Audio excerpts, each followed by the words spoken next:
Alrighty. Right, well, hopefully this time we have game audio. we should. This time I have done my darndest in an attempt to make sure that this time the game is actually audible, but knowing my luck, it's probably not.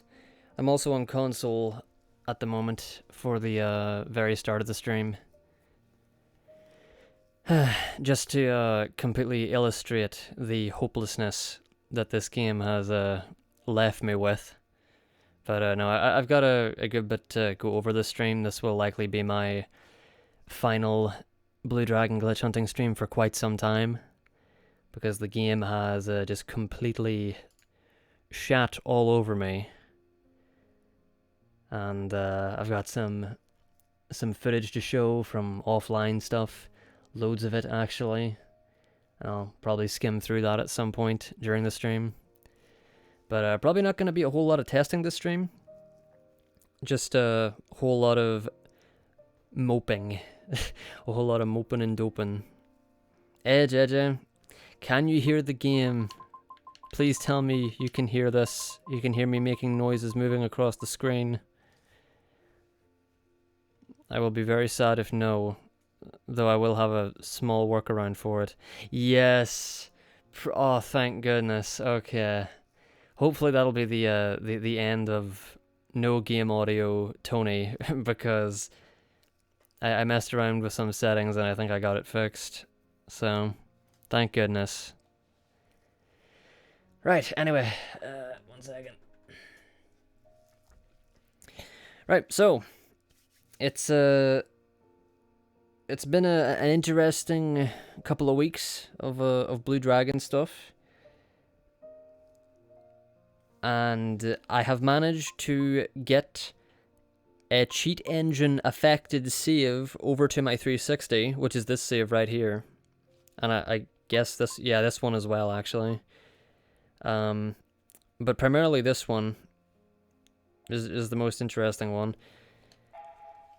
So, I actually just used velocity. I asked in the Xenia Discord to see, if it was even possible.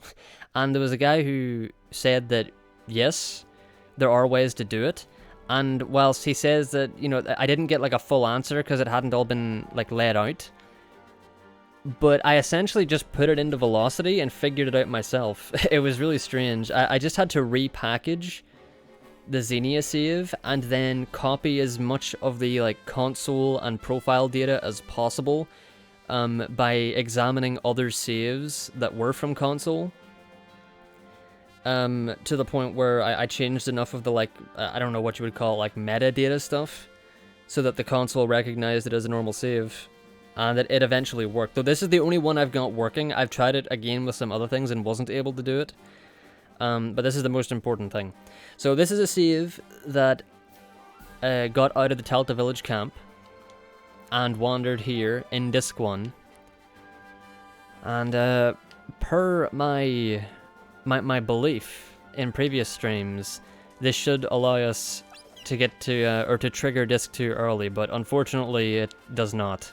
And I thought I'd start the stream off by illustrating that, and then maybe get into the offline footage as well. But yeah, this game has destroyed all my hopes. I did do another stream of this that I'm not archiving, really because the only thing I did in it was discover the Mechat layer, as in the layer above the world where the Mechat goes. Whereas this one I will archive as the third and final stream, even though it's technically the 5th one, but one was 2.5 and blah blah blah. Sylvian Overkill, you're just in time for Crushed Dreams, as you can see. So yeah, this is the message that comes up on 360, and the message that happens on Xenia is a disk IO read error thing, but the effect of both is pretty much the exact same. And thanks to Xenia, I have been able to test this in an even more interesting way, because I ripped both my copy of Disc 2 and Disc 3 of Blue Dragon, and on Xenia, unlike on 360, even though it prompts you for a disc change, you don't actually have to change discs. So you can load a disc 1 save with the data of disc 2, and you can enter into the laser field and go to Barroy Town in a disc 1 save, except nothing's there. And the reason why nothing is there isn't because it's a disc 1 save necessarily, it's because the game seems to have disc independent story flags that make it so that even if you could sequence break to a different area, it means nothing, because the game is a meanie and makes me sad.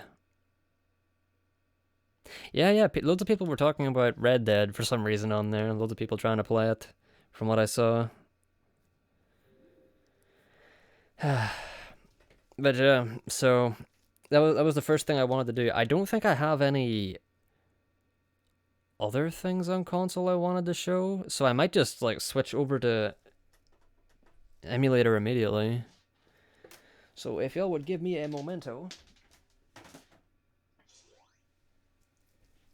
Don't know if y'all could hear that. My my 360 is like the fucking like Halo Reach special edition from way back, so it makes a cool funky gamer noise when you turn it off. It does the Halo shield noise, which I will admit is very aesthetically pleasing. It's a very satisfying noise. Where was I? Let's see, do that.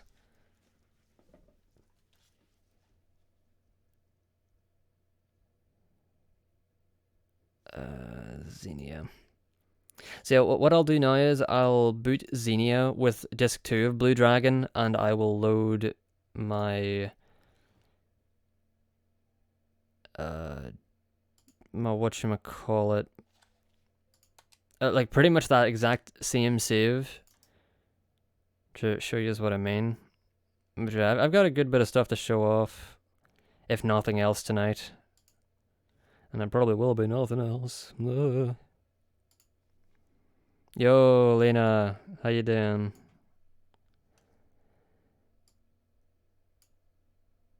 Hot button game. Oh, isn't Red Dead 2 on PC, but the original isn't? That's interesting. Oh yeah, this seems to have no audio at the moment. Let me see if I can fix that.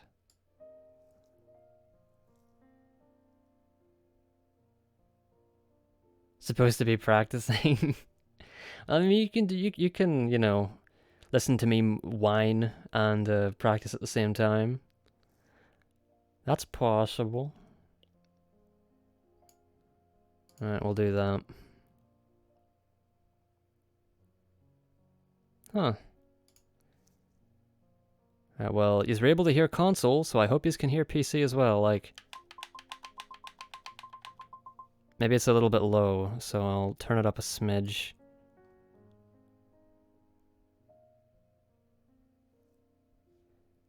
You've got noises, thank goodness. You've no idea how annoyed I was, because I wasn't able to figure out why the hell OBS was picking up the sound, but it wasn't on stream or on the recording. I was so bloody annoyed by it.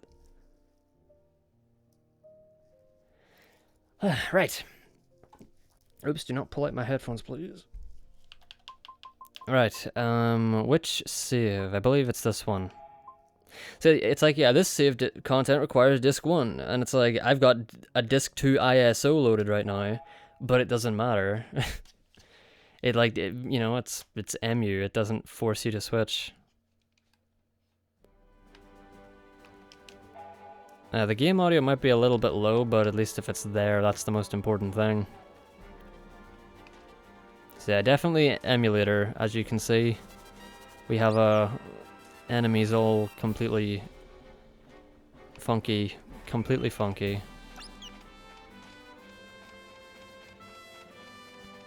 You know, actually, I don't know why I'm doing this, because I have this recorded. This is one of the things I want to go over in the offline stuff.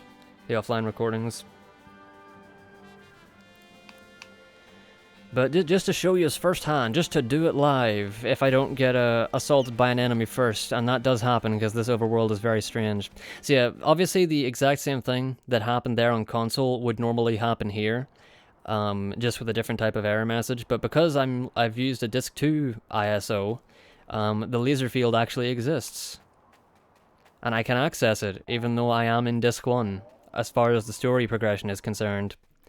And no matter what you do, it does not trigger a switch to Disc 2.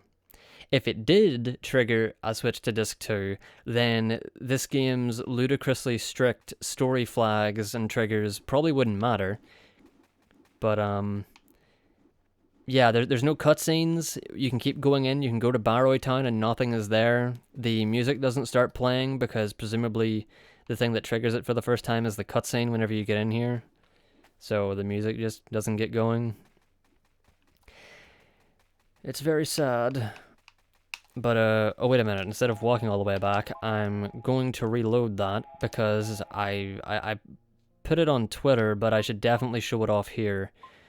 Because this is the, I'm sort of skipping to near the end of the stuff I want to talk about by showing this, but this is the only hope I have left for any possible future skips in Blue Dragon, which is text box jank, and I will illustrate it thoroughly. Only problem is, this is like the only instance of it. I've never... Yeah, hope you like a squeaky dragon, because I'm gonna double speed this and avoid enemies.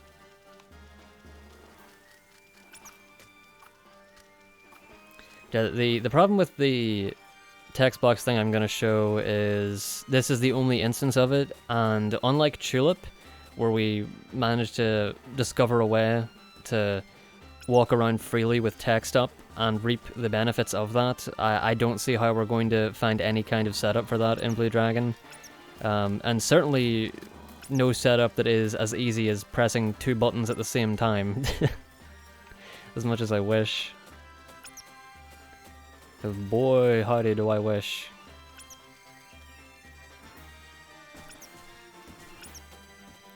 Alright, we're here.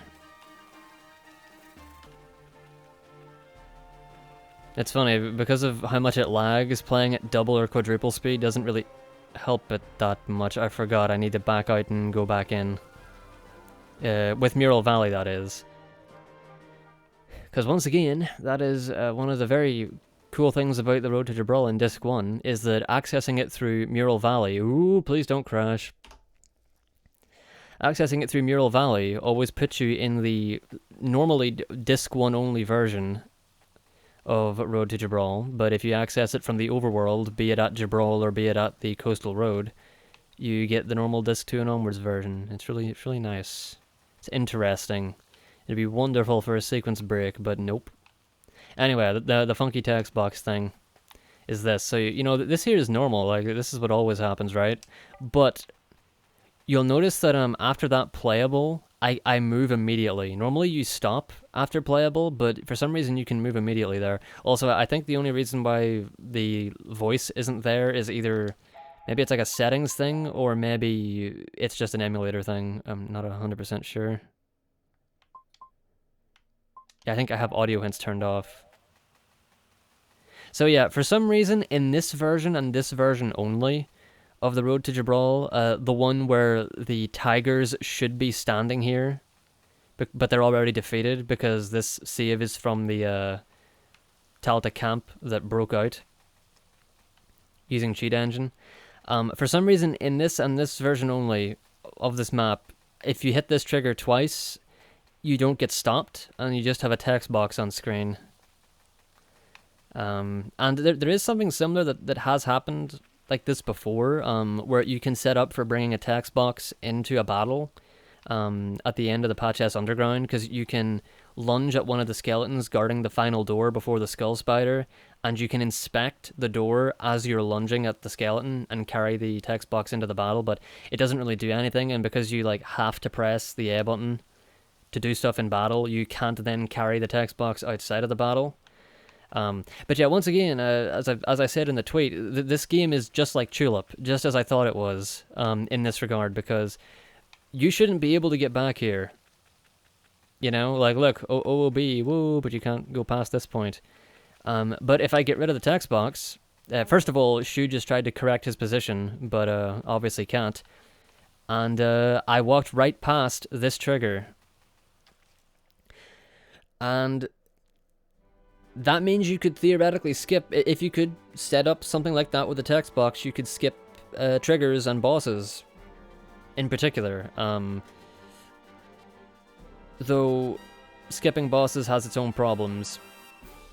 Because, you know, it's funny, because I discovered the Rockwind Wolf Ghost skip, and it's pretty much useless because it's really finicky to do consistently because it's a save buffer, and it's not worth it because the fight is really fast and drops a shit ton of money.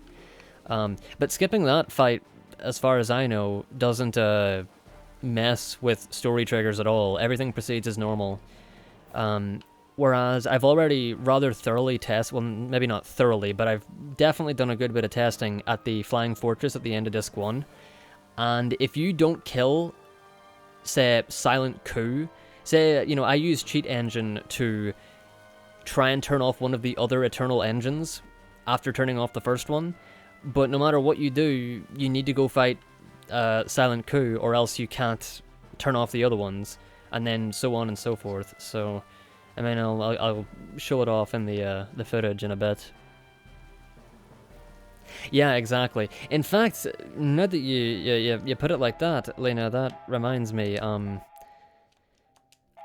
I'm fairly certain that almost everything on the overworld is like almost exactly the same throughout all of the discs, and I can show you what I mean by that. I believe it's this one. Well, I have disc 2 loaded right now, but that really doesn't matter. Oops. That's the cache issue for you again. So, I mentioned the Mechat layer. Yeah, the Mechat layer is just a floor in the sky that covers the whole map that the Mechat flies on. And so, if you can get up here, you can just walk around on it as if you were in the Mechat. So that's really cool, and it also means that, you know, right now, this file is, from the very beginning of the game, before you even ride the Land Shark to the Flying Fortress for the first time. And, you can access the upper Mechat base thing, and the crazy, oh no, Mecha base thing. And it tries to show you a cutscene there and can't, so it just has a weird mess of text because I don't have disc 3 inserted, so it can't show that cutscene. And the coolest thing of all is that this entire sequence is in the overworld. Like, it's just on the overworld, irrespective of the disc that you're on. So, like, I have disc 2 loaded right now, but this is giving me a disc 3 Mechat sequence. And if I had disc 3 inserted, I could complete this and I could enter the base. But of course, we don't even have our shadows yet in this save, so it wouldn't mean anything. Pray return to the Landy Shark. Oh my god. Right, we're gonna reload there because that Mechat thing takes forever and it'll just crash whenever I finish it anyway. What disc should I boot into? Let's go for disc 3. Because there's another cool thing there. I mean, a lot of this is stuff I just kind of want to show off through the recordings as well, but I might as well do it here. But yeah, how you doing, Dawn? How you doing? So yeah, there's loads of cool stuff like this. Oh yes, this is the one of the big ones. So y'all remember? I can't speak. Y'all might remember that I was like, oh, what if we could go into the C cube? Like, does that mean that you could leave it and have the Mechat automatically? Well, turns out the C-Cube isn't accessible, I guess, until Disc 3. But the Mechat dock is. And if you have Disc 3 inserted, even if, once again, you're at the beginning of the game and your characters have no shadows nor nothing, you can totally just enter the Mechat dock.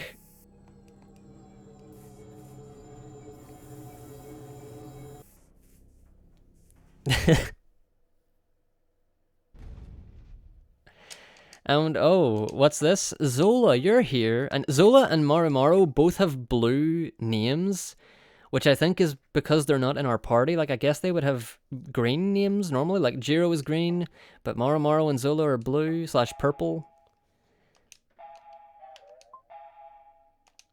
Yeah, and see, this is the cool thing about like using an emulator and like messing with the game is that you can learn crazy stuff like this and also have your hopes and dreams broken. Because without this, I wouldn't know that being able to sequence break wouldn't mean shit because this game is too well made, and that makes me sad because that's no fun.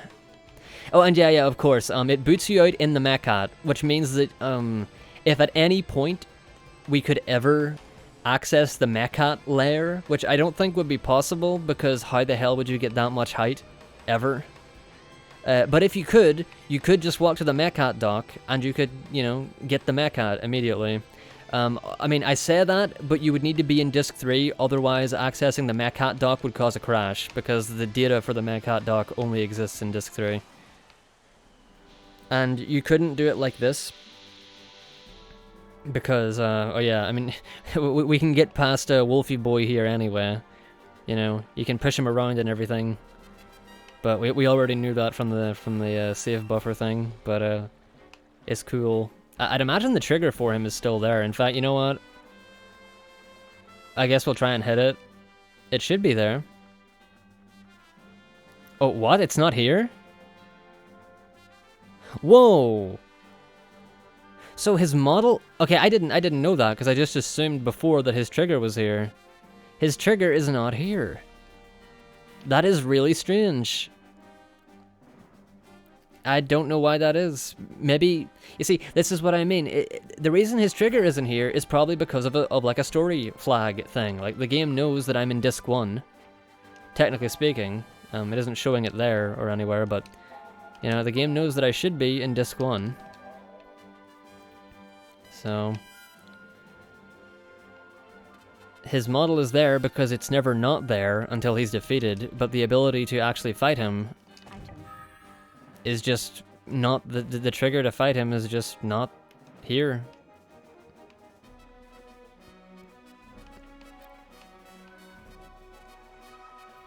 Yeah, that is a weird one.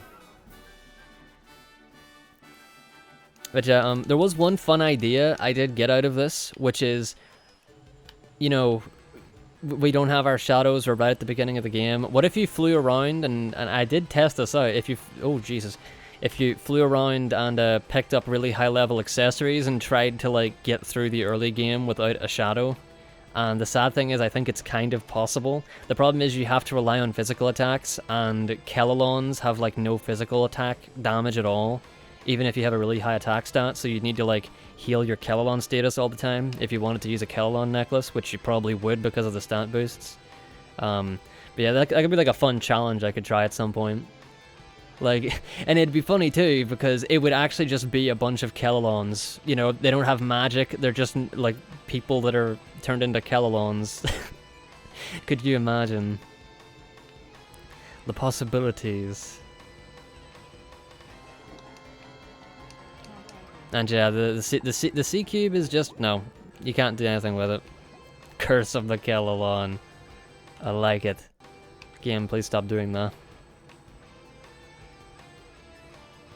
And unfortunately, I don't think we can break back into the sequence of the story because I broke out of the caverns. So unless we somehow got the blue barrier device, which we can't get, you can't re-enter the story sequence. And I've tested this in multiple ways as well. Like, you know, we've already tried like going straight to Talta after breaking out of the caverns. Jesus, would that stop doing that? But even if you're at the point where you have Marumaru in your party, whenever you're supposed to set out to go to the undersea caverns and you try to skip all the way to Talta, the cutscene just doesn't happen. And also, like, if you enter the Gull Mountains, Toripo just isn't there. So there are some really strange triggers in this, and for a while I thought it might have had something to do with the characters you had in your party, but I think I'm wrong on that. I think I was wrong on that. I think it's all to do with story progression, and if you're not at the right point in the story, just characters and things are not there. And oh yeah, you can also get kind of screwed if you enter the drill machine here, because you can, but then you're kind of stuck unless you have some like a really good attack stat. with this setup. Oh yeah, HP skilling without magic would be bad.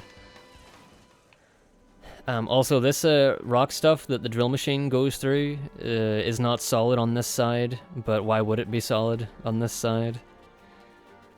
And once again, like everywhere, including Lago Village. Oh yeah, the drill machine is always in Lago, which is kind of cool. Like, you can enter it from here if you want, but inside Lago, there's just nothing. Like, you can't even go into that door. Like, it's not even just that NPCs aren't around, it's even that, like, triggers to enter areas and doors are just not there. Never mind NPCs, never mind story triggers. I even used Cheat Engine to go all the way to King Ghost, and thinking that the trigger for the fight was there, I went over the trigger, and you can't pick up the Gabo flower. And it was after that point that or plant or whatever it is, and it was only then that I realized that the trigger to fight King Ghost isn't even there in this state. So it's really weird, but so much is like bottlenecked by story triggers, and it sucks a whole lot. Because it's no fun. And it means that the most we're ever gonna get is gonna be like skipping individual fights, I think. Kind of like Rockwind Wolfghost skip, except actually useful. Or at least more useful. Like, if in like a segmented run, skipping Rockwind would be worth it, I would imagine, but RTA, no.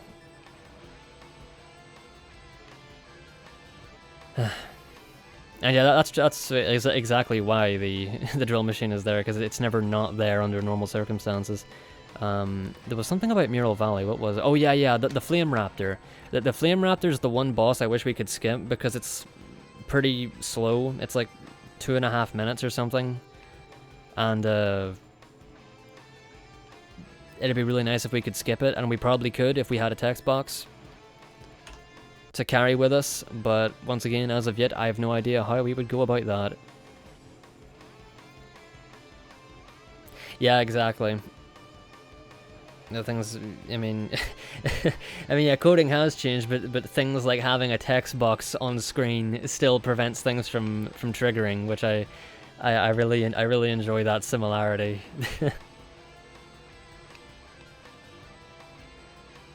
And I like the Flame Raptor, as I said before. I love that little lore trivia about it, but it is a slow fight,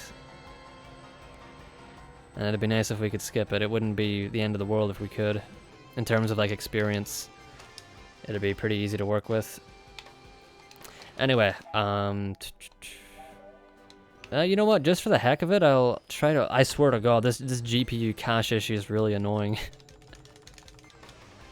It's really annoying.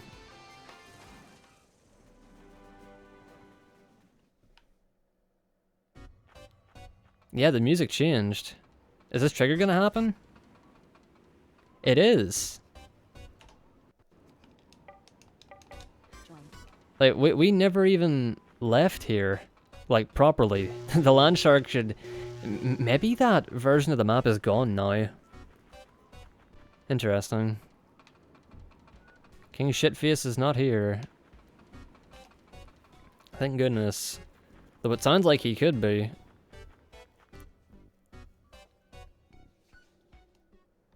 Oh wow, yo! See guys, this is your reward for gathering every nothing in the game. You get the elusive Violet Meerkat. See? Now just, the secret to getting this one is for fucking subs only. Oh dear.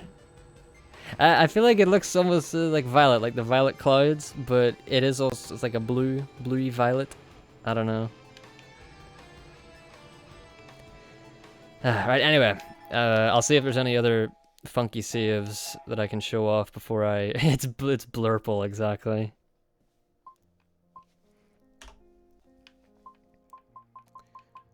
Yeah, there's the one that's in Barrow Town, but that's not... That doesn't mean a whole lot. Yeah, Island of the Dead. Near ancient prison, yeah. I wondered about that as well. Like, I went into the ancient prison to see if you could rescue everyone in the ancient prison so that you could reacquire people, but with their shadows. And unfortunately, no, because once again, story triggers in this game are way too powerful, or story flags probably is more accurate. And you can't. But I remember, man, I remember like theorizing and thinking like, oh man, what if you could do this? What if you could do that? And it doesn't mean shit. Although, holy shit, I do have one cool thing to show. So, Indigo, hey kitty. God damn it. I don't believe I have disc 2 loaded right now, so I have to load disc 2. Yeah, that just crashes in. Yeah, that's stupid. Okay. Boom. Right, so here's a real cool one. Whenever I saw this, I was like, what in the fuck is this?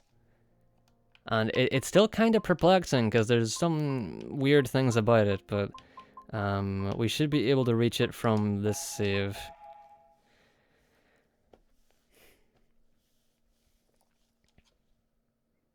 And yeah, once again, even though all this stuff from like a fresh save is cool, even if you ignore the cheat engine stuff to get them to this place, the ability to load areas like this that shouldn't be in disc 1 isn't even possible on console, at least not that I've been able to find, because you know, Lena, I was thinking about it. I wonder if the reason why you were able to like load things similarly to how you can do it on Xenia with the ISOs, I'm wondering if that might be some old 360 firmware thing where they might have like updated the 360's stuff, and it's like something to do with the 360 itself is how they changed it. That would suck. Because if something was found, imagine having to like get an OG 360 with no internet connection. That would suck. I don't even think that's possible anymore. But I don't know, I have no idea. But look at this, right? Get a load of this. Did someone say unused area that's only used in cutscenes and then just warps me into the center? That was funky as hell. Yeah, huh? So this area is normally only in cutscenes towards the end of disc 2. And if you access this area, see, the reason why, how do I put it? I think we do enter here in disc 2, but it just immediately triggers the cutscenes. Whereas if you're in disc 2, technically speaking, but you obviously don't have the story progress to trigger the story, you just enter this area. No, when like you approach the crater, and then some cutscenes play, and you save Kluk, and then after those cutscenes, you enter Nene's fortress. But there's a whole set of cutscenes, like where you save Kluk and everything, that's in this crater, and it's just like a huge unused area that you can kind of walk around in under these circumstances. And yeah, I did. Like I walked up to the Nene's fortress area, because that's where all this stuff is. And yeah, for some reason, if you're there, it warps you down here. If you're in that general area, it warps you here. And then if you walk forward here, I think it takes you back. It does. Oh no, wait, it doesn't. It takes you into Nene's fortress. I forgot. And I think Zola's all funky. And there's a cutscene too. Because Zola and Marumaru aren't actually in our party, they're just sort of running.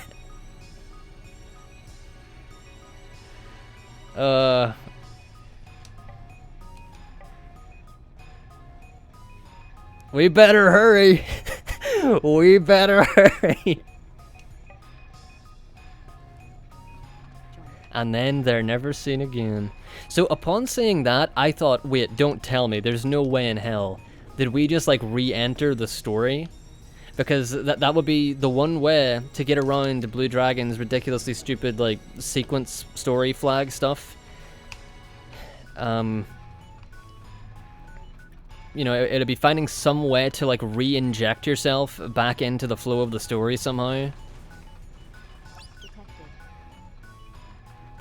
But unfortunately, it doesn't. Like the countdown isn't here, for one thing.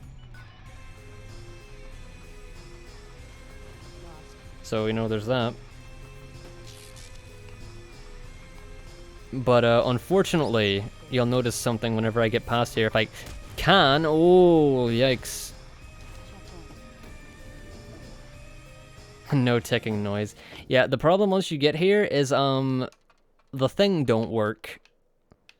You know this thing that carries you over to the land shark fight? Yeah, it don't work.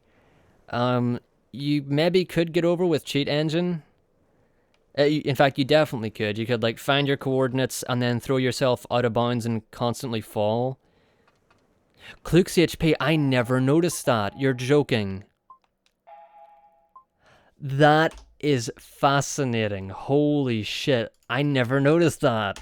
That's really cool. Also, I thought that was a... I can't fix this graphic. Like, clearing the GPU cache normally solves that. I think this isn't a Xenia thing. I think it's that graphic is just glitched out, like, actually. So that's really funky. Wow. Yo, somebody stop Kluk. Kluk looking like a 100% impossible mode file with these stats. Holy shit. Oh, that is brutal. But no, yeah, you probably could get over with cheat engine, but even if you could, the trigger to leave and go to the next floor probably doesn't exist. So it's unfortunate, but it's just the way it be. Thank you for pointing that out. I did not notice her HP. That is pretty damn funny. Alright, now fix yourself. There you go. Right, I might move on to the offline stuff and flick through it and see what there is I can talk about there, and there might be something else I could take a look at. Not 100% sure, but yeah, all hopes of sequence breaking feel very dead to me. Sad though that may be.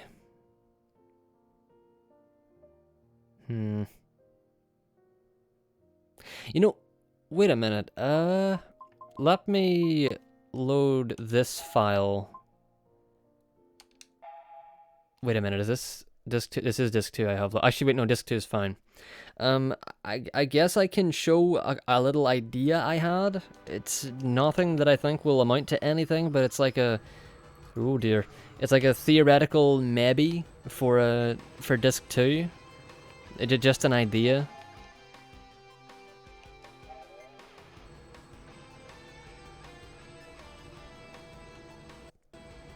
But I very much doubt that it would work. So the idea would involve the wire highlands here. So let me land.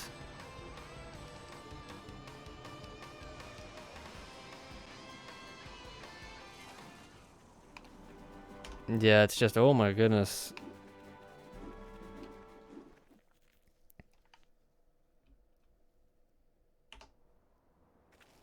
Yeah, why am I at 0? I don't know. Right, let's run. So, the idea I have is, what if you could, once again, probably using something similar to what I mentioned before, like a text box or something. If you're at this part in Disc 2, where you get all the way to the top of the ancient factory, and you have to fight the robot, what if you got past the robot's fight trigger, and accessed this door, and then just left? Like, because presumably then the story might not trigger, maybe? In fact, it might still trigger now that I think about it. But if it didn't, then maybe you could just walk around, and maybe then you could you could skip losing Kluk, I think. That would skip losing Kluk in your party, which would be cool. I mean, I think she would eventually get the collar anyway, because you have to do the end of Disc 2. The chipmunk OST. So yeah, I guess the theory is you could just do this. Only problem is, though, you would be skipping the entire prison segment, which would be lovely, because it is slow and not valuable to, like, experience stuff, really, at all. At least not very much. And you'd also skip the what do you call it? The robot chase thing. And then maybe you could head straight to Patchestown. Though, once again, even if you could do that, I'm fairly certain Patchestown would just be completely deloaded. Yeah, like an extra Kelolon fighter too, and even then it might not be that important, you might not even need to. And by this point in the run, if the grind will remain in Disc 2, which presumably it would, then, you know, wouldn't be that big of a deal. But yeah, I'm fairly certain then Patchestown wouldn't be loaded. Or, well, rather, of course it would be loaded, but the story stuff in it will not be loaded. Whoa, this place is bloody laggy. No more Kelolon fighting. Oh my goodness. Alright, wait a minute. I will go here so that we at least have the little piano music in the background. Even if only a little bit. And I've got some offline videos to show. And quite a bit of them, but I'm going to be like skimming through them and just talking about the bits that are most interesting. Oops. Oh shit, where do I put this? You move over. You go here, and then you go here. Let me take a drink.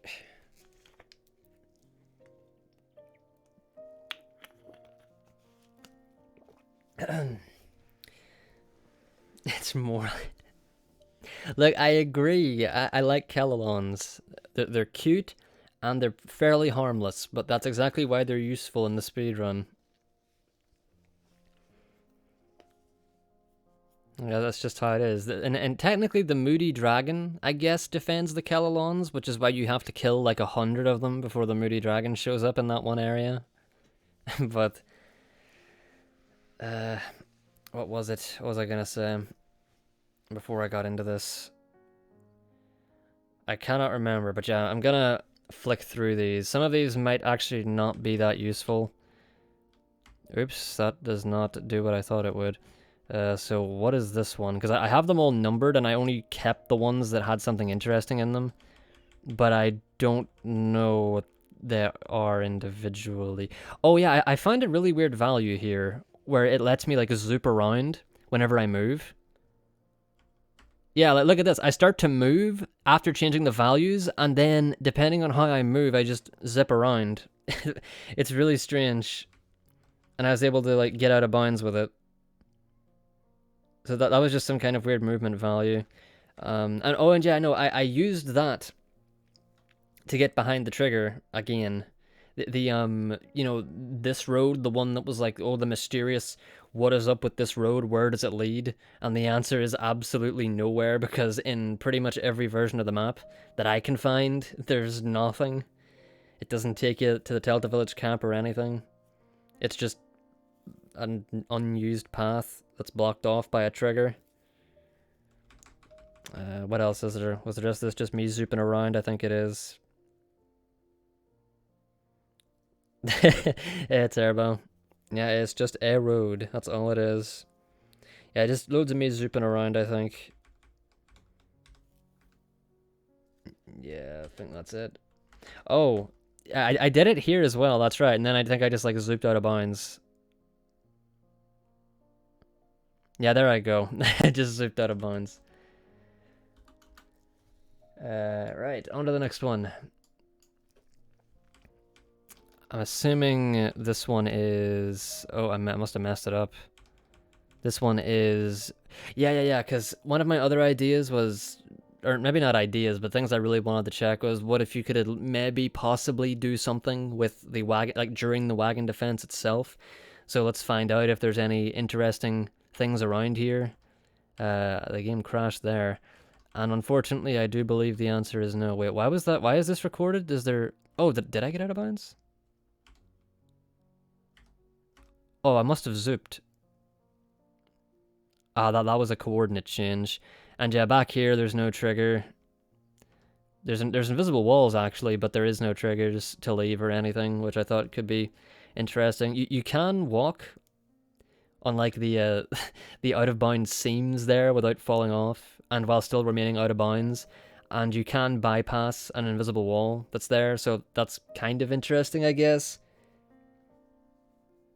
Because it means that if there's an invisible wall, if you were just a little bit out of bounds, you could technically walk around it. Oh yeah, and then I got stuck here.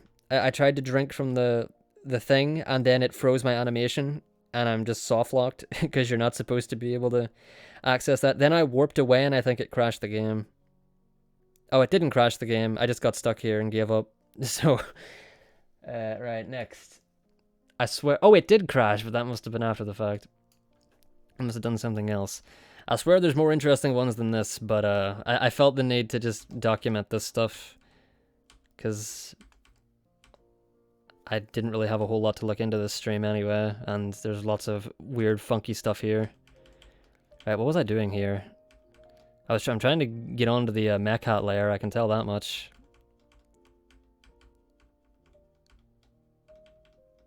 Oh, this is a long one. Skippity skippity. Okay, well, I got up to the mech hat layer. And then I went down. Oh yeah, so this is just like accessing the road to Jabral. Like right at the beginning of the game. And then going to Mural Valley and... Oh yeah, because the bridge isn't pushed down. You're not supposed to be able to access it. And there is collision for it there, but you can't interact with it. And it's just nothing. And then that puts Road to Jabral in its Disc 1 state. It does. And Jiro didn't block me. Probably just another story trigger thing. And those boys are there. Did I not check that out? I guess I didn't. And then I... Oh. Wait, what?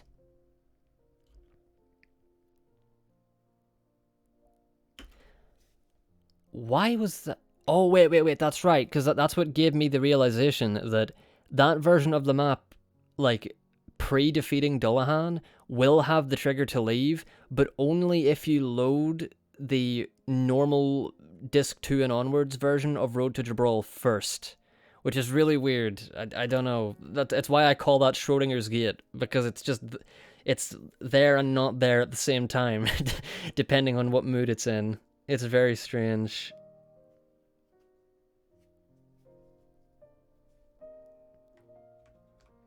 Oh yeah, and then Jabral. So yeah, this weird unused Jabral. I don't even know if it is like an unused Jabral. I think I think that it just looks like it's unused, but it is Disc 1 Jabral. And if you access Jabral like this with Disc 2 or 3 inserted, I think it's almost exactly the same. Oh yeah, you can get SP bonuses when you don't even have your shadows yet. But it doesn't unlock your shadows or anything, and getting a fucking tutorial in the middle of Jabral. Oh, that's great. But yeah, unfortunately it's like, no, it doesn't like magically give you your shadows when you don't have them. But it is funny. Now it's like, oh, there's no shadows. But yeah, I think the state of this Jabral Castletown, I think it's all to do with story triggers is what determines it, because once again, it knows where you are in the story, and it doesn't matter if you load this area in technically Disc 1 with a Disc 1, 2, or 3 ISO, it's pretty much the exact same every time. What else did I do here? I'm just sort of walking around. Yeah, some of these are long, so I definitely gotta skip the hell through them. And there's a lot of them. And scanning for values with cheat engine is really fucking slow. Now I'm back doing this. I'm back up again, and then I'm down. Oh yeah, this is where I set up some of my saves that I actually just loaded. What else did I look at? Yeah, one near Nullita as well. Oh yeah. And then the Mech Hot dock. I see you've tried to enter it, and because I had a disc 1 ISO, it just crashes. So, and yeah, then I checked out Lago and the fucking drill machine. That might be the only cool stuff there. Oh yeah, part of me was wondering, like, what if the trigger to the deep zone is there, because that trigger's supposed to be inaccessible until you have a mech hat anyway. So a part of me wondered if it was just always there. But haven't looked into it too much. And then this is when I stumbled upon that, or would have, but because I didn't have a disc 2 ISO, it just crashes, as it can't load the area. Now, for some reason, I thought that was the one, but no. Disc 2 ISO required. And then I think I just get fucked here, so I just stopped recording. Right. There's a lot of these, actually. But I'm getting through them. Oh yeah, here's a funny one. Entering Gull Mountains for the first time from the wrong end, and it puts you at the right end. Like, it warps you to where you're supposed to be, and also Toripo is just not here, as I've mentioned before. Because once again, story triggers. Really strict story triggers and flags that make glitch hunting boring, and then you can't escape from there, obviously, because it's not open. Yeah, fighting poo snakes. And getting destroyed. Oh yeah, I saw the rock one from up there. Oh yeah, look at this. The fucking ghost yeet. Just walking through the top of him. Just chilling with the ghost yeet. And then I went looking for... I think I... This is where I went looking for the... upper mecha base. It is. It totally is. And I believe I played through this whole sequence in disc 1. Just for it to give me a glitched introductory thing to the inside of the upper mecha base, because it doesn't exist in disc 1. And then, of course, a discrete error. So that was something I'd already showed anyway, a little bit of. Right, what's this one? We're on number 5, and there's 19 of these in total, so we might be here a while. But as I said, I want to document it. I want to document some of the stuff anyway, just in case it could come in handy. What was I doing here? Oh, I think I was just like looking all around the Telta camp. Yeah, I'm fairly certain that is how it works. Like, the world map is always like that. I was just really surprised that mech-hat sequence was still available in disc 1. I really, for some reason, I really wouldn't have expected that. Like, the cutscenes weren't, but the lack of the cutscene didn't make it crash. Yeah, yeah, that makes sense. Like, the minigame sequences are, but the dungeons aren't. What is this one? Oh, that's my casual file that has a glitched playtime. And I'm not just saying that, it really does have a glitched playtime. Oh, I was trying to, like, use the mech hat to find my height value here. And I was also trying to see if I could lower the mech hat beneath the mech hat layer to, like, fly around with the mech hat, but much lower. I wasn't able to pull that off, unfortunately, but that would have been funny.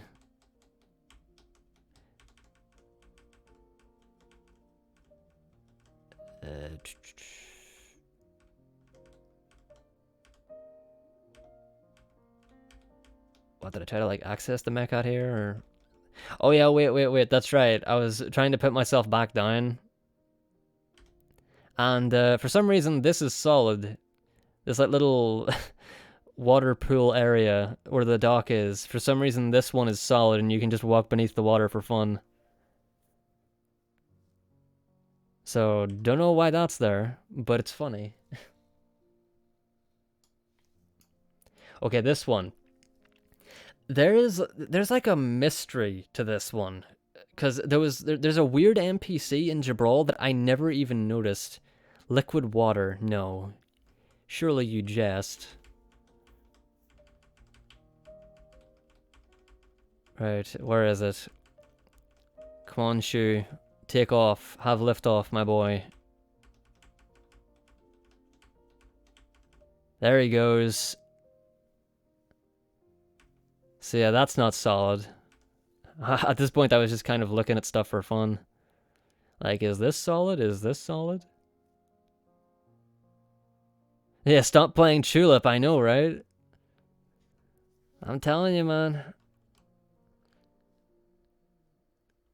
But yeah, there's a really funky NPC over here. And I also landed on the roof here, didn't I? Yeah, there's some like, you know, walk around on the roof a little bit. Blue lip. I like that, blue lip. I'm just sort of exploring.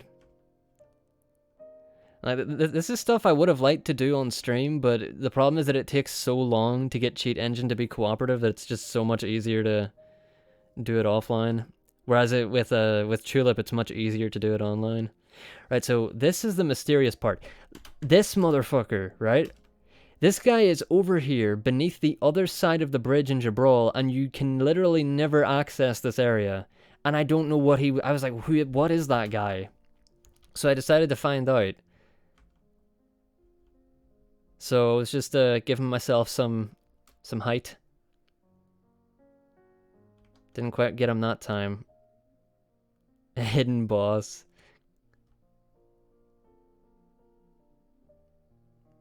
But yeah, who is this man? I think, I don't reach him here now. I definitely do reach him though. Oh, bingo, yeah, okay, we get him here. So I was only able to find out his name in post because it's so fast.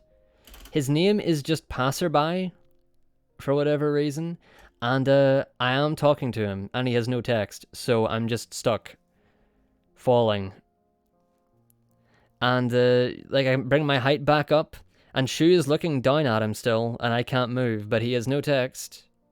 His name is Passerby, and that's all there is to it. He's just there. I don't know why they put him there. And then I started messing with height values. I think I was like, I've always focused on going really, really low. What happens if I go really, really high? So I did, and then the screen started flashing. And so I brought myself a bit lower, and it's still all pretty funky. No, I think there are other, like, normal, like, townsfolk and people who have the name Passerby, if I'm not mistaken. But yeah, I thought that was interesting and fun flying about in Jabral as well. Oh yeah, look at this one. So this is, once again, a file right from the beginning, but at the Island of the Dead. And I decided to go into the Poison Hydrattler arena. You know, where you normally have to, like, get rid of that green barrier first. And for a second, I thought that it gave me that item, like the Epistle of King Ghost, but turns out the answer's no. It's just like an option that you have to, like, put into it, and because I don't have it, you just get this little bit of dialogue. Yeah, that's a good point. It could be a template as well. And then I flew over here and got into King Ghost's arena, and this is where, after finally getting my height value, I was able to see that even the Gobbo plant is uninteractable. And also after the fact that I didn't even need to do that height shenanigans, or do those height shenanigans, because the trigger to fight King Ghost isn't even here. And it bewilders me why they did that. Because they didn't need to base the entire game off of a very strict sequence like that. Because the game, even now, like, playing legitimately, doesn't have any proper sequence breaks. It doesn't have any confirmed way to do it. Loads of theories, loads of possible ways, just nothing solid yet, nothing actually effective. But even at that, they for some reason decided to make, like, all these triggers in the game be dependent on one another. All these, like, flags. And it's really strange. Yeah, it's not really strange. It's like, it's good coding, or it's a smart way to put your game together, but it's really frustrating for people like me that find it fun when they don't do that. Let me tell you, boy, if I ever made a video game, I wouldn't do that. It's a good thing I'll never make a video game.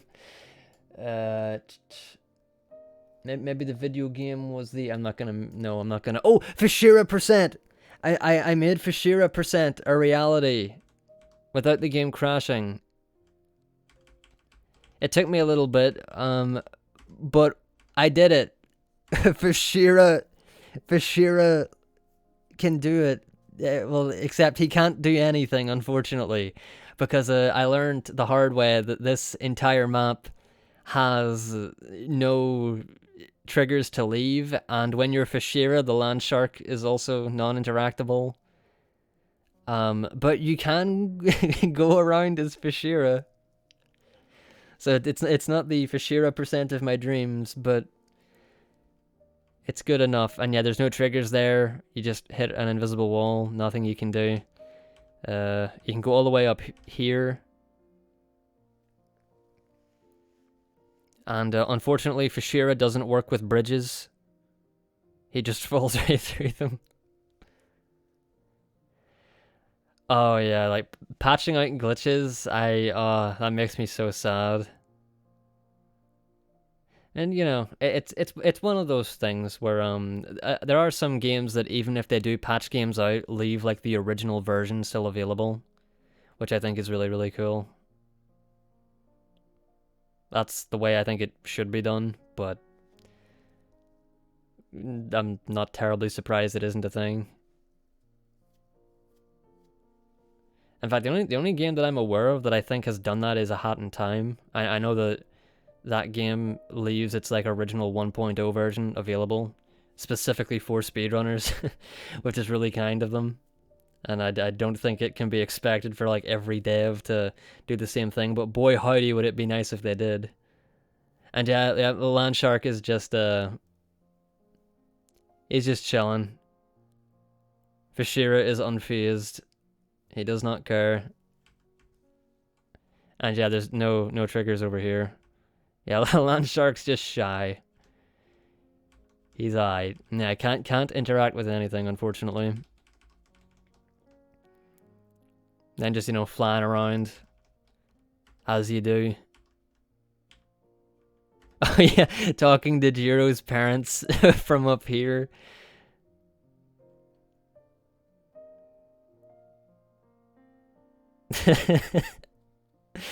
Oh dear.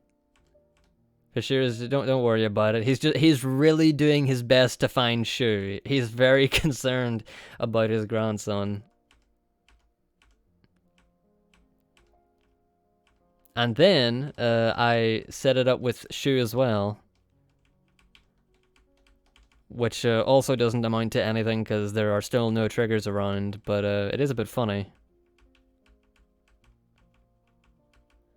Come on.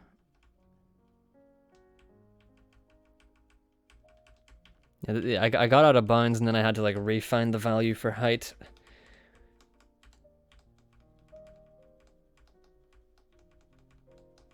What on earth is skooma?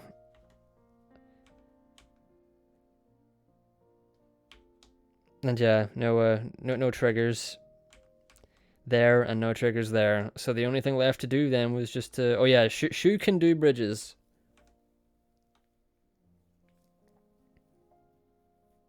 Oh, well that explains why I don't know it then, god damn it.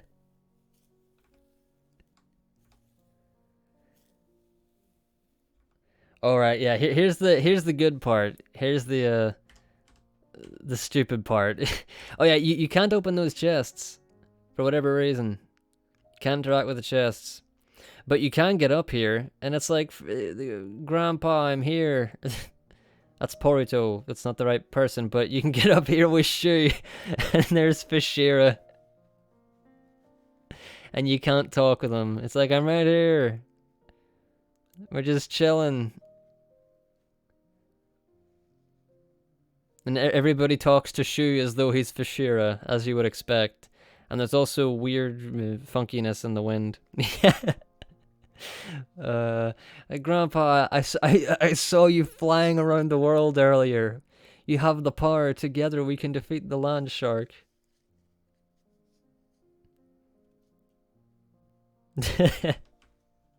Oh yeah, wait. And then Fashira still responds to the mayor chief guy, even though it was Shu. As well, it's what you would expect.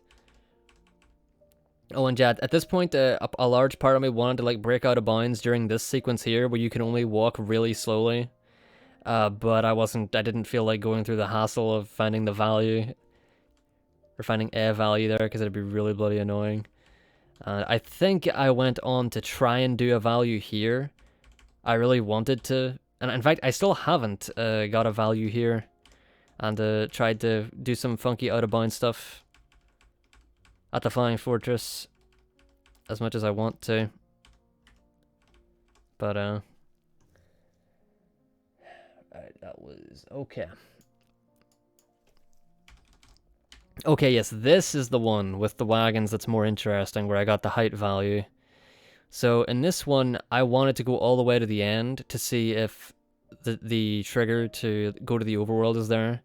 And in the process, I also discovered that the invisible, like, the Wagon Defence seems to work with like a sequence of invisible walls that get removed as the wagon gets closer to them. So it's not like, okay, here's one invisible wall until you clear the next one, and then the next one's loaded in. It's like they're always loaded in, which is a bit annoying. It meant I had to like walk over the whole thing. But once you get over here, and you try to leave, it unfortunately it does give you a text box as if you could get here normally, which you obviously can't. But even if you get past it, there is unfortunately no trigger. And even if there was, I mean, with the amount of invisible walls protecting it, I don't think there would have been much we could do. And with our knowledge of how sequence breaking does, or rather does not work in Blue Dragon, it wouldn't amount to anything in all likelihood. And I fought those guys there, but it doesn't mean anything. Oh yeah, I went I went back to the wagons. Where is it? Let's see, I went back over to the wagons, and even if you're really high above them, they still move. Like, how close you are to the wagons does not pay attention to your vertical distance, only like your horizontal or whatever. And yeah, a rat spawned there when the area wasn't loaded, and if you... Where the hell did I put myself? And if you go all the way back down, the rat is there, but it's dysfunctional. It doesn't know what to do. And you can also land on the wagon, which is nice. The Wagon Defence would be much better if it was just like you standing on the wagon as the wagon avoided the monsters. Wouldn't that be nice? Oh my god, Don. Fat pack rat tile dysfunction. And then I crashed the game somehow. Isn't that nice? Right, number 10.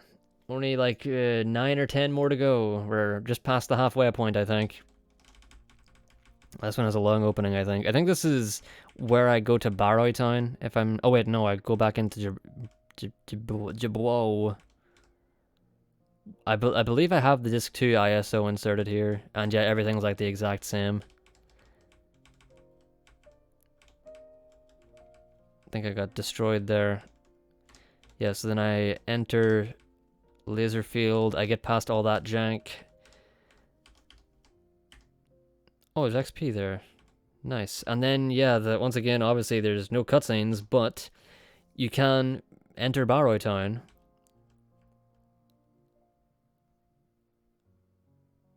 But, yep. Oh, there's also no music here. You can't hear it in the video, but because there's no audio.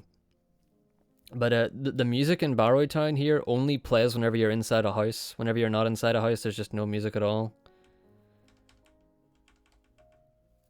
And it's just, this here is like hard confirmation that even if you have a different disc ISO loaded, the game still knows where you are in the story and therefore doesn't load everything here.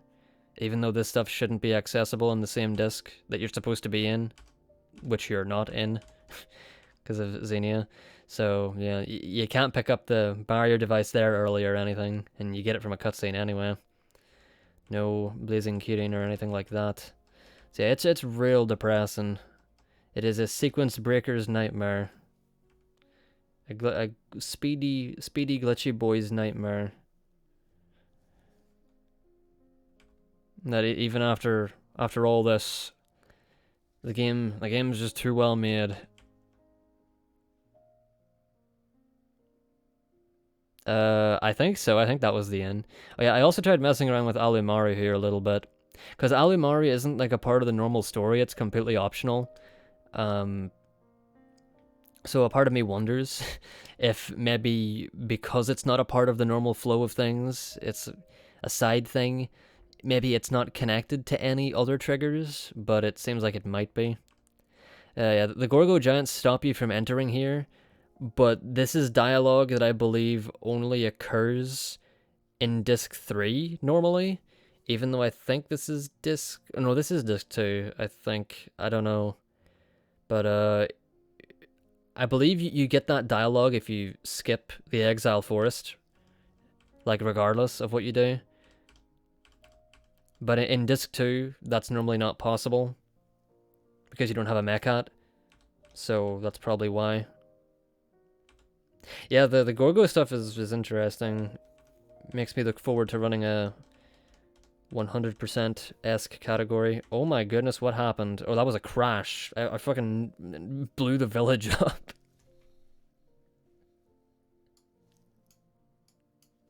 Oh yes, and Patches. So I'd already broke into Patches here. Seconds before catastrophe. So this is Patches, everyone. You can go through the roof of the green box. This area here that is solid after the story part of Patches is not solid prior to finishing the story, which I thought was odd, because like the white barrier chest is still there. You can walk on the water for some reason. That's just there.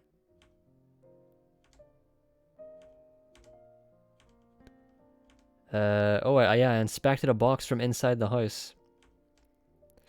And then inside this building here, once you're in here in this state, you cannot get out. Because none of the triggers to go anywhere work. Like, you can't go to the underground and you can't get back out. You can just get your little SP bonus for your shadowless characters and get a tutorial. And you're just stuck. I think didn't I do a little bit more with Patches? I don't know. Because you in that scenario, you just walk into Patches through the green barrier without the little cutscene that puts you through it, which is really strange compared to what you normally do.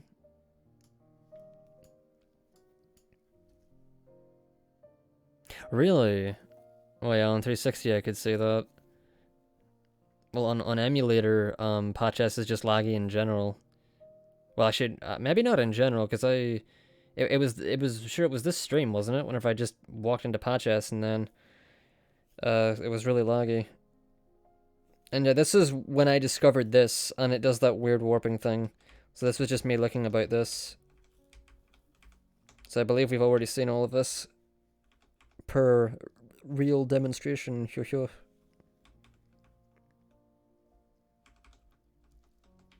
then I got bodied by taggers. Yeah, and then this one is literally just I'm stuck. And I believe this one is Alumari.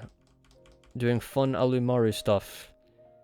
Accessing Alumari when you really should not be. Oh yeah, because I wanted to see if you could enter this dungeon. This like a cave behind Jilala's house. And I forgot that it's like chained shut. And I was like, maybe if I got past the gate, maybe the trigger's there, but the trigger must be the open gate itself. So I've played through this game casually, like not an extremely long time ago. So I know. I actually can't remember the name of the other two main Gorgo people in this story. I think I read one of their names here. Well, his name was like Guru or something. It was funny sounding. I think I talked to one of the villagers here, this guy. It is Guru Guru, holy shit. Didn't realize I was such a name person, but I guess I am.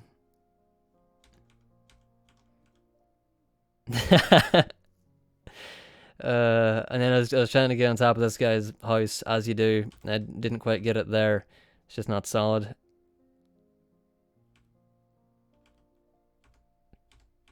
So yeah, unfortunately, not really any fun stuff inside here.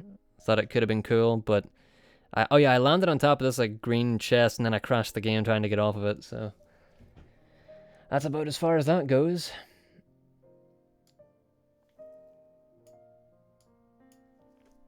That is true. That is true. Oh yeah, this was me testing out the Mechat dock for the first time, and I believe this one goes on for me to like. Let's see, what do I do? Oh yeah, I looked at Nolita as well. Undersea Cavern. Wait, isn't the Undersea Cavern? Yeah. My favorite area in Blue Dragon. EV832_00 @ So yeah, because it's like, you know how whenever you enter an area for the first time, it gives you like a whole special cutscene with the name.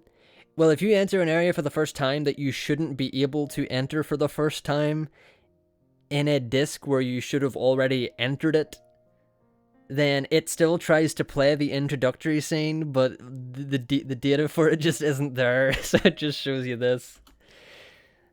It's great.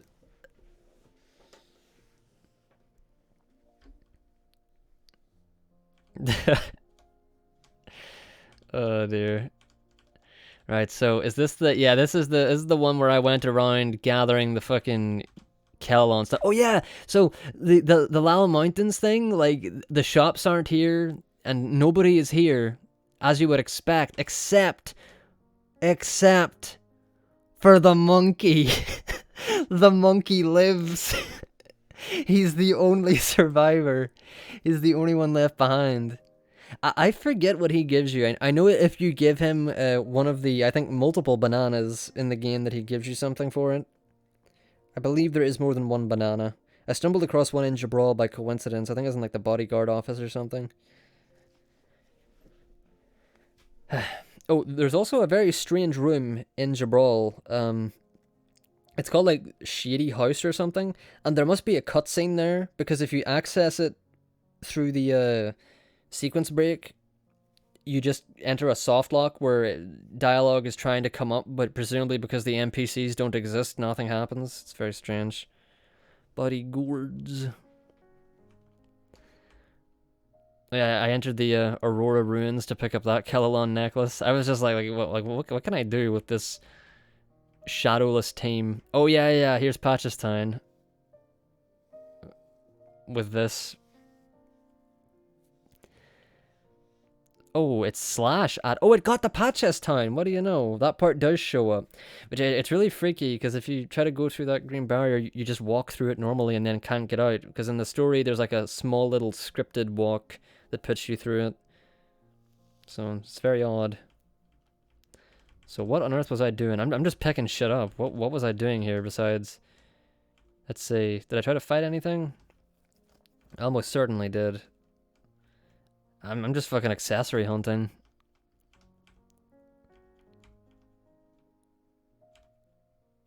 Why did I re-enter that? Oh yeah. I was gonna... Yeah, I mean, of course the Hydrauler trigger wouldn't be there. Number one, because I think this is disc 3, and number 2, because, you know, story progression. I think the rest of this is just me goofing off. Oh, this! So I went to enter the Mechat crash site, but because I never did, because I sequence broke using cheat engine so early, that thing there isn't pushed down. So the sequence still plays. And you get 2 stone bracelets out of the same chest because it's scripted. Even though it's already opened. So that just, I thought that was really stupid. And you do get 2. You actually have 2. And you can actually skip getting that little sequence if you open up a chest in the cave before the land shark takes you to the fortress. But yeah, if that's still there and you, you do that with the mecha texture, what? Oh right, the tutorial. Was it the tutorial? The funkiness there. I don't know. Right. Oh yeah, yeah. Then the rest of this is pretty much I enter the drill machine and I get stuck in it, and oh wait, no, there is other stuff.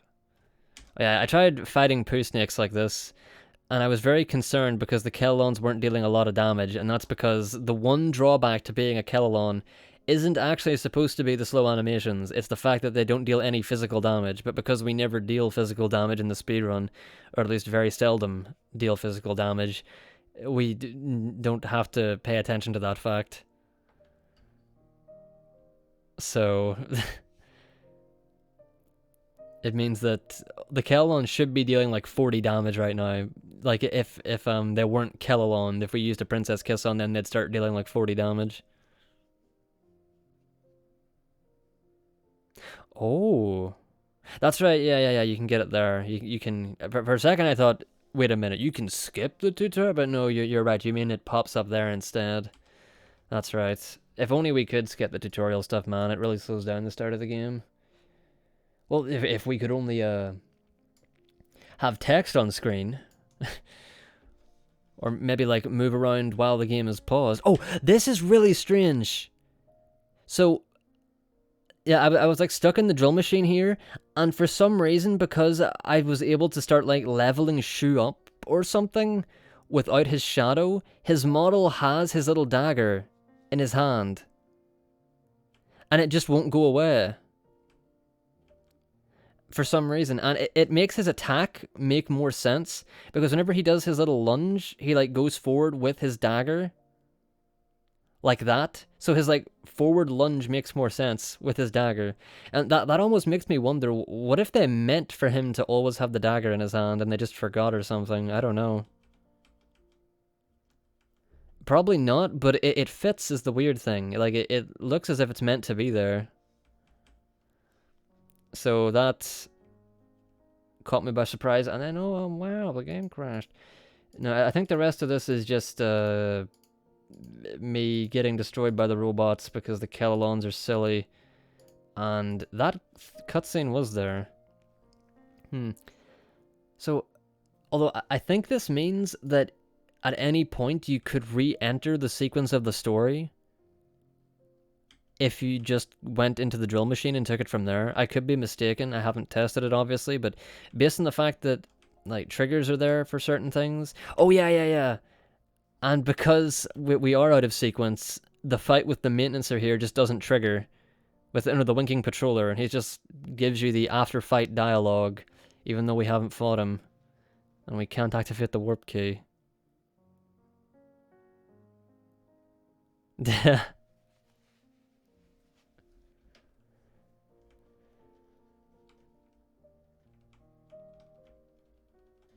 Yeah, I think that's it. I just realized I was screwed and I was stuck in there. Alright, we're almost there. Oh yes, this was the Flying Fortress stuff. This is from last night. I think... Don't I crash the game here? Trying to get back up? I believe I do. Or maybe not. Maybe this is the time after that. Yeah. He's alright. Okay, so...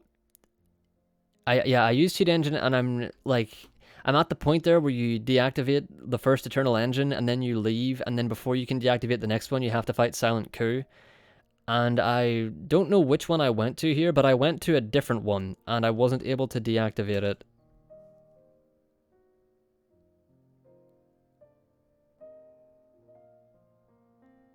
Like, there's just nothing there. And I was thinking, like, what if you could skip some fights, like Heatwave Psy, for example? If you were able to, you know, somehow inspect something, because that's all it would take. Like, if you could just inspect... Oh, yeah, and that area is not loaded properly, because I... but it still shows that cutscene. And then, yeah...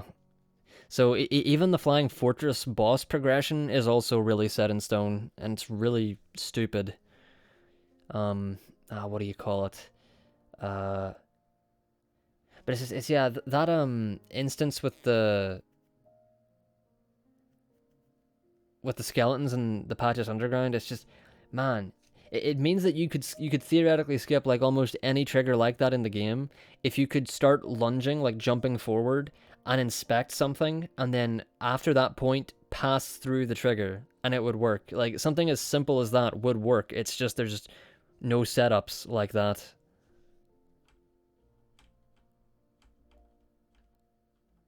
Like something really simple like that would be enough.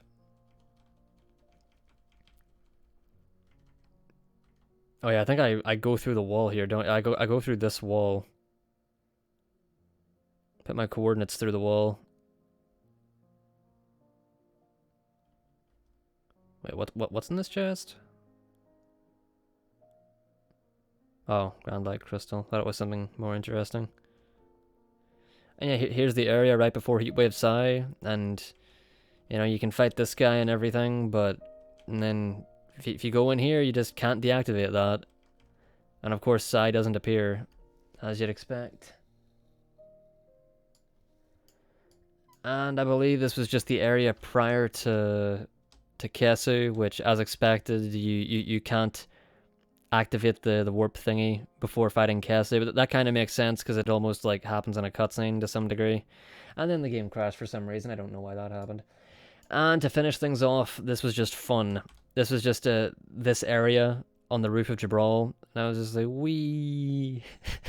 I just thought I'd go flying.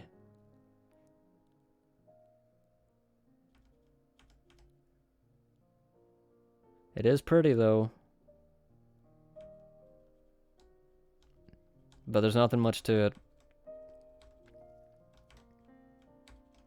So yeah, there was one other thing that I considered testing, which was at the end of the primitive cube, like if you could walk on the lava or at least reach the door where you have to fight what is it, the Mechacataclysm and the Sneezing Cyclops to finish the bridge to reach Ultimate Zabo. I feel like if you could just, you know, get close enough to that door, you could just interact with it, and that would be a really, really good skip for the speedrun if possible.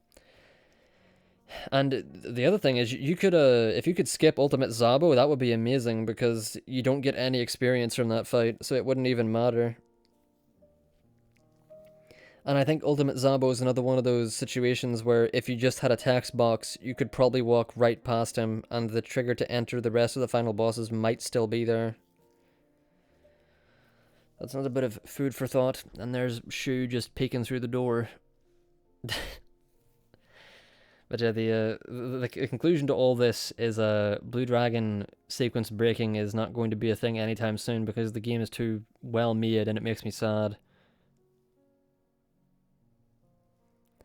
And I think the best we're gonna get is like a single boss skip or something, but I've definitely exhausted my my patience trying to find stuff.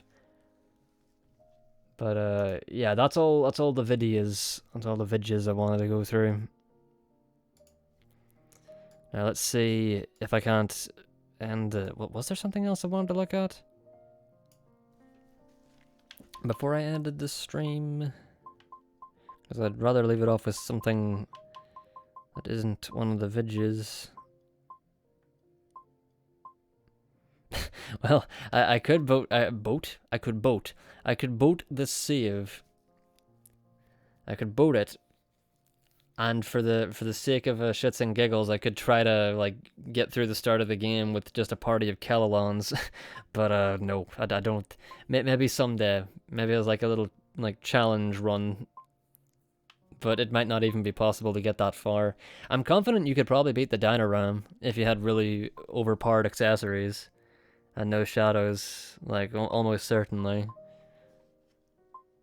Though you'd probably have to rely pretty heavily on items. But no, you could do it, you could do it. Another sad thing is my idea for using field barrier during the Wagon Defence is also pretty much out of the window. Because I figured out that you'd need like almost 2,000 more experience to Jiro by that point to be able to kill only the rats with the field barrier, and there is no way in hell that you can get that much experience like that. Like, the most experience that you can get from a random inspection or pickup is like 100 from what I noticed.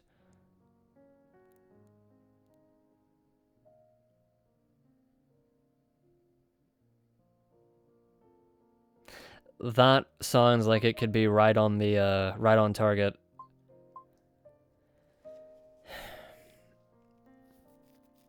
And yeah, like the Rockwind Wolf Ghost doesn't seem to count.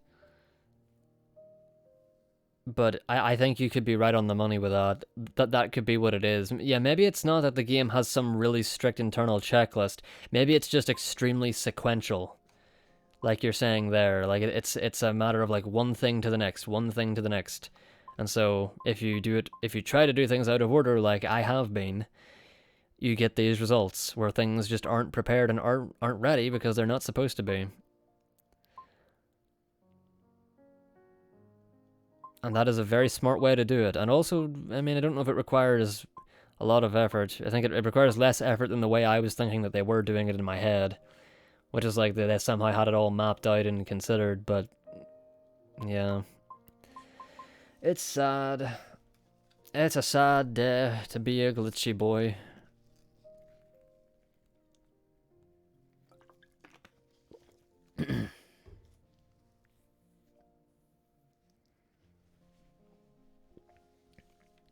Well, there you go. That's probably the way it is.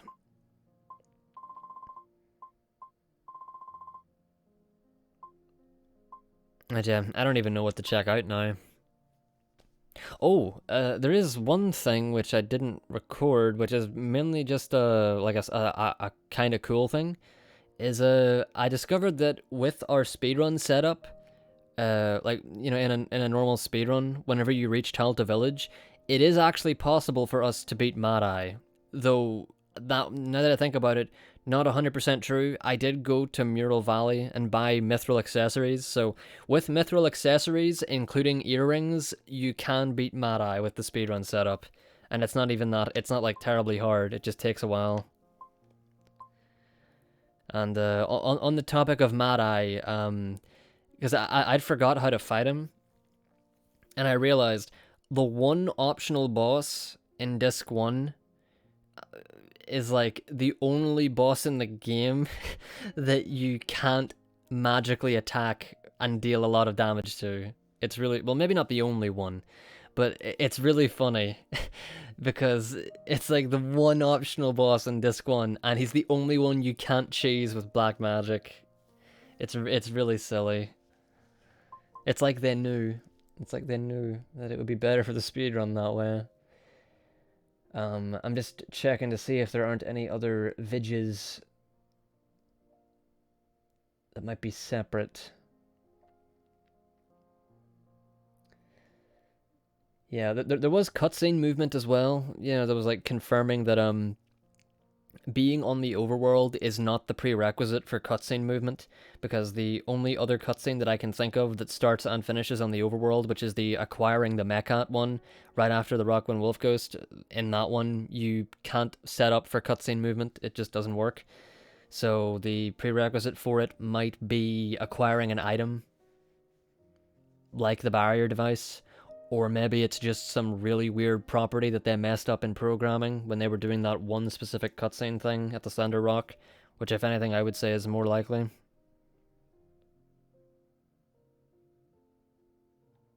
A marathon incentive, yeah, whoa.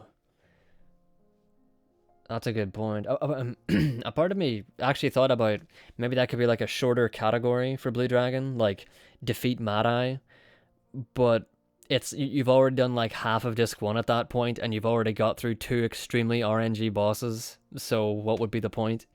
It's still like over an hour into the run pretty much, so that's kind of annoying.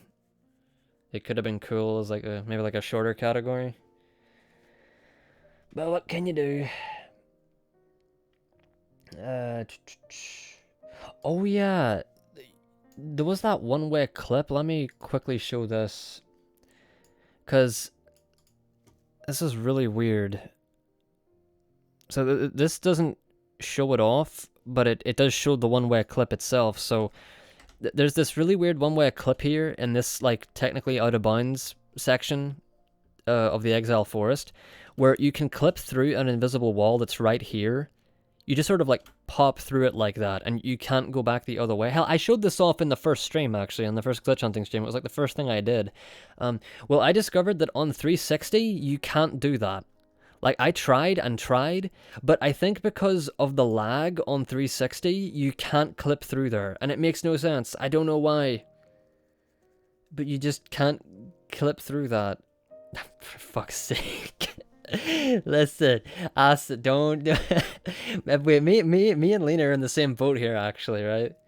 It just means that the keyring is worse than we thought. It is not a coincidence that both of us have died to it. It's not because we're bad, it's because the keyring is bad, alright? The keyring is bad. Clearly, that's what it means. It does work on Xbox One. Well, One X at the very least, but I mean, performance between that and normal Xbox One is roughly the same anyway, so yeah, it should work. It definitely does work on Xbox One, but unfortunately it does not work on normal 360, which is very strange. But yeah, I think that is it. I think that might be it. Yeah, I think you do die to it in your PB. Is that like a unspoken rule of Blue Dragon speedrunning? Like, it can't be a PB if you don't die to the keyring? I sure fucking hope not. I'm sick of dying to that thing. I really am. And hey, speaking of speedruns, I don't know when I'm going to start running again. I did look into the whole 10 SP thing a little bit, and I figured out that if you give it to Shu's Assassin, then he can switch to Black Magic, pardon me, much earlier in the Wagon Defence, or a decent bit earlier in the Wagon Defence. So it could speed up the Wagon Defence a little bit. But outside of that, I don't know. I also realized that in my route, we don't use any barrier magic hearts. We don't even buy any. So for the cost of, like, I don't know, like a few medals, we could put Jiro from like rank 19 barrier magic all the way to rank 21, and then he can get like a lot of experience for his black magic instead at the end of the Kelolon grind. So a part of me is thinking about that as well, but that would be the problem is that ranking up shadow stuff doesn't actually give as many stats as you would hope, so not 100% sure on that one. But I'll have to consider it. Right now, though, I am all Blue Dragoned out. This game has played with my emotions a lot. You know, it's like, oh, we can't find anything, and cheat engine doesn't even work. And it's like, oh my god, cheat engine works, and it's like, oh, but the gate doesn't lead anywhere. And then, oh shit, wait, no, the gate does lead somewhere. This is it. This is it. The key to breaking Blue Dragon, this fucking the gate. And then no, I was so certain that it would cause a disc trigger, that getting it onto console would confirm that if we could find a way to sequence break to that gate, that would be it. We could skip straight to disc 2, skip the entire end of disc 1. But no, all hopes and dreams have been dashed, and it makes me sad. With the 10 SP. Yeah, that's true as well. Yeah, which is why I figured that by giving Shu's Assassin 10 SP, you essentially can use him for more in the Wagon Defence, which could speed it up, and it would also mean that you're giving more SP to his Black Magic, because in a scenario where he would be Assassin, his Black Magic gets it instead, which means he might be a bit more useful, I guess. It at least at the end of disc 1, it means he might be like a rank or 2 higher at most. So, you know, if that's all it does, that's pretty annoying, but it is 10 SP, and I have been able to confirm that the only other instance that I'm aware of plus 10 SP, at least in the speedrun, is Patches Underground, there's like this inspectable machinery right behind where we get the Flaris chest. That's the only other instance of plus 10 SP in the entire run. And anywhere in the game that isn't like very optional and out of the way. So, oh, and that's right. I also discovered that 10 SP bonus on the non-Disc 1 version of Road to Jabral is only a plus 1 SP. For some reason. They just dropped the 0 off, and I have no idea why. But that is also a thing. Yeah, that's right. But I don't think I mentioned it on stream, so I wanted to get that out there, because it's funky. Weird map difference thing. I'm trying to just note every little detail I can before I end up forgetting about it. Oh shit, don't hit the mic before I hit it, or before I forget about it myself. Oh, could you imagine? Yeah, well, that's strange. What if it is bugged out? What if that isn't? I just thought to myself, maybe that's intentional.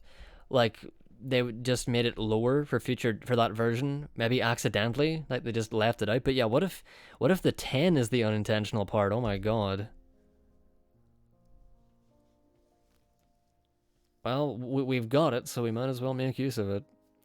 But right, yeah, I can't think of anything else to do. I was actually gonna do the video stuff first and then show that other stuff off later, but I did it the other way around, and now I don't know how to end the stream.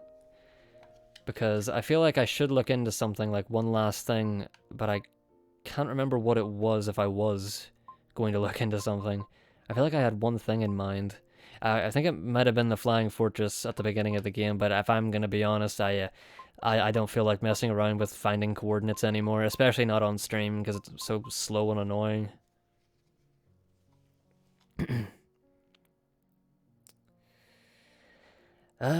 Well, for there to be others, there would need to be other unique versions of maps, and there definitely are unique versions of maps, but most of them are, like, completely self-contained, like Talta at the beginning of the game. There's, like, no way in, no way out, besides story progression. And by checkpoints, like, do you mean, like, inspecting things? Or do you mean like actual, like, boss checkpoints or something? Checkpoint. Yeah, I don't know. Because I don't know. Because the one thing to take away from all this is that Blue Dragon is surprisingly consistent across discs. Like, there's really, like, it can even keep track of your story progress fairly well.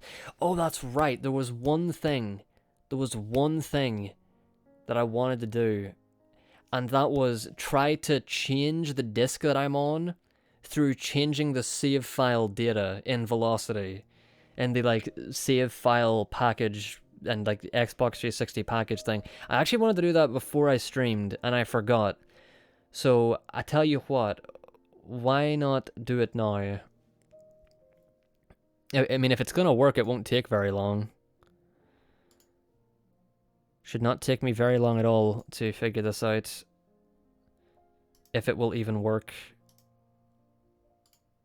And I don't think it will, because it'll probably bug out. Or just be like, nope, like that data is corrupted. Like so many save files say they are on console when I try to send them over like that. So let me just find out exactly which one it is. It's one of the...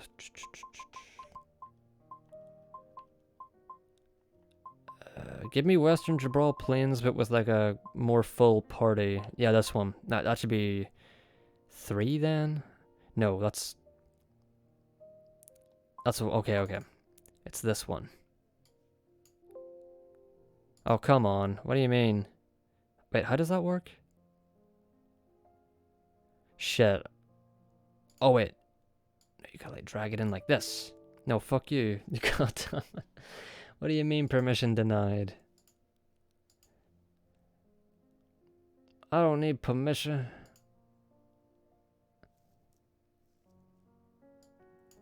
Hey, give me a second.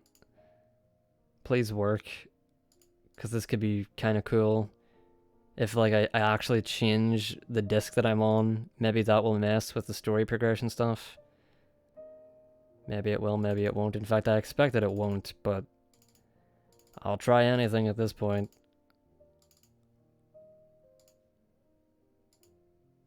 Oh, that's not gonna work. Yeah, that's not gonna work. How did I do this before? How on earth did I do it before? I think I like moved it over and then changed it. I don't want to do that. That's a load of hassle.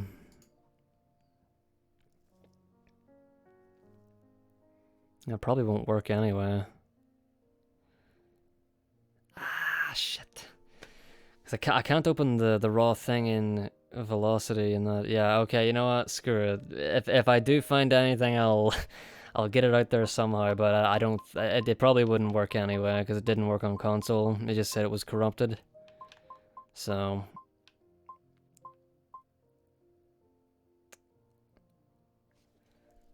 Wait, give me a second, just in case.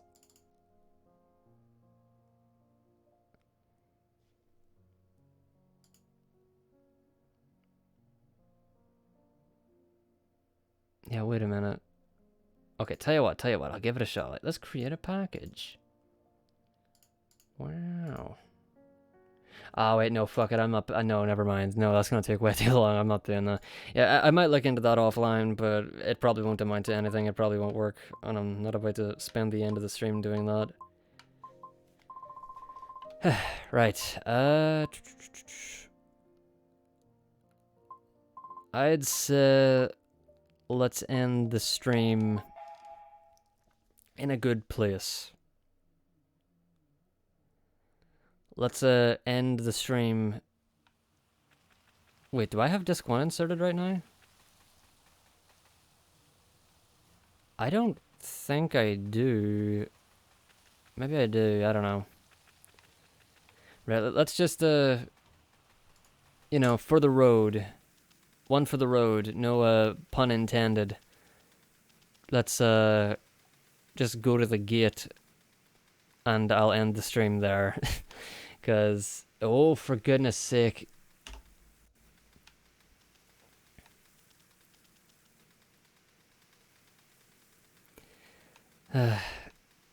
Because I'm done. I'm out of ideas. The game has toyed with my emotions. I have tried my best. But, you know, in a way, I'm almost kind of happy. Because it means that if I had got sub 6 with new strats, it would have felt a little bit undeserved. Because it wasn't under the same setting as how things were before. Yeah, we have closure now. I've done my best to completely explain, or at least to show why all hope is lost.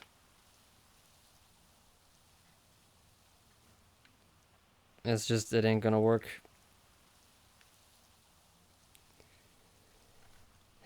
But yeah, I definitely want to get back to running Blue Dragon. I want to go for sub 6. But as I've also said, I'm burnt out for the moment, so I don't know when I'm gonna get back to it, and I will have to do some minor rerouting because the 10 SP thing. But it'll probably only affect like some pretty minor stuff.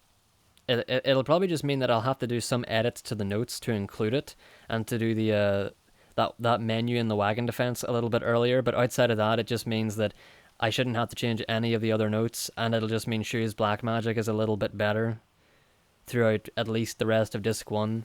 Though it might even out by the time you get to the end of the game, but even if it's just like 1 or 2 ranks more, that'd be really good. Wouldn't be 2 ranks, it'd be 1 at most. But then I don't know, I might have to consider Jiro's barrier magic stuff like I said, but yeah. We're done. We are done. This game is made a bit too well, and that makes me sad. Because I had hopes. Could you imagine, like, I don't want to go back to the Wagon Defence. I don't want to go back to it. Even if we can't skip the entire end of Disc 1, please, at least the Wagon Defence.